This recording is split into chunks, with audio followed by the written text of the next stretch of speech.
the cold plunge and I'm still cold. So I put a hat on for my head because I dunked a couple times. Anyways, I wanted to make sure I came on here and did a video for the 161 video. We're talking about letting go of unhealthy ways. And so, what I thought would be most helpful is because, as we are becoming more aligned to our authentic self, we have to have more awareness around those ways that no longer serve us. And that means that we have to let go of those unhealthy ways. And, how do we do that? Other than just doing it, right? There is the just do it. But so many people get stuck because they overthink and then they have some emotional attachments to their comfort zone. So it's not a surprise that I talked about going in the cold plunge before doing this, talking about letting go. Because when you do things like a cold immersion or cold showers or something difficult on a regular basis, it makes it much easier to let go of things that are not healthy for you.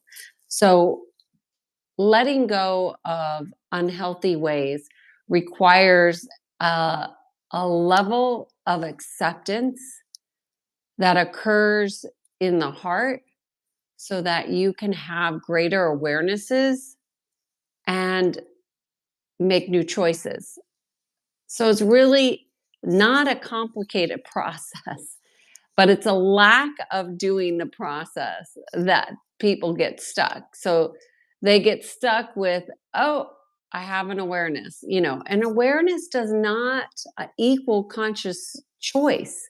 Awareness is just an awareness. So having awareness in and of itself and not choosing to do differently is a problem. And the choosing to do differently isn't always just allowing people to be how they are so you could be who you want to be, which that is acceptance, right? But it's also, there's no conscious choice in that when you have an awareness that the way that these people are doesn't resonate with you. And so you still stick with them because it's comfortable. And so there has to be some level of awareness around being uncomfortable so you can create new healthy patterns. And those healthy ways become more of an alignment than a condition based on poor choices. So, letting go of unhealthy ways is all about having an acceptance, creating new awarenesses, and then, of course, that thing called conscious choice, which puts you in a new direction. But when I think about my clients and when I think about when they talk about letting go, there's often this element that people don't give voice to, which is this sadness that occurs of, I don't want to have to change. I don't want to have to do this. I don't want to have to grow. I don't want to have to be aware. I just want to keep doing what I'm doing, but I want a different result. So it doesn't work both ways. You understand? Like, hopefully, you're laughing with me. Like, it doesn't make sense. Like, you cannot do the same thing in a relationship and expect the relationship to change. It doesn't work like that. And you could talk about setting up healthy boundaries as much as you want. But when you finally surrender, which is another way to look at letting go, when you finally surrender to do what's best for your heart, now you're talking about being in service to the collective consciousness, because we have enough people that are being in service to their ego, what they want, what they like, all those things, and they're not in service to the collective in a way that's helping us to align to a higher frequency. They're aligned to the ego, which is going to create more distortion. So letting go really is about surrendering to your heart so you can have a new experience. Now, if you have awarenesses of unhealthy ways, the best way is to do a pattern interrupt. When you do a pattern interrupt for those unhealthy ways, they get to be very uncomfortable. So you want to bring in discomfort of some kind that causes you to make a conscious choice and move direction. The lack of doing that is going to create stasis. Stasis is the same as feeling stuck.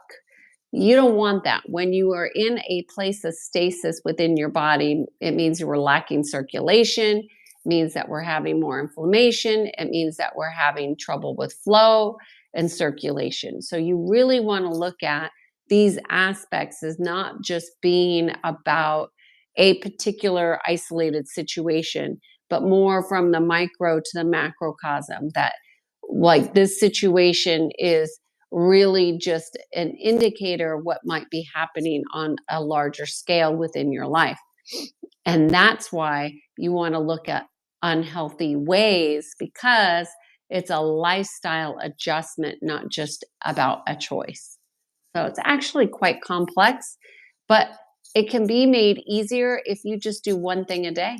One thing a day that brings you in the new direction. One thing a day that is uncomfortable. Now, I don't cold plunge every day, but I will tell you that when I started it, I hated it.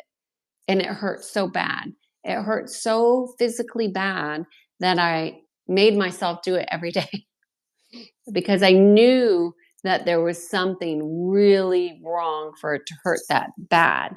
And obviously, I was not going to go get medical intervention for something that was about circulation. And it was really a microcosm of a macrocosm. So you always want to look at, when we have unhealthy ways, where else is it playing out in your life? Because it's going to be in more than one place. I promise you that, because patterns replicate. They repeat and they repeat and they repeat until you adjust. And when you adjust 100%, and you'll be so glad you did. Don't get hung up on what you're losing or missing.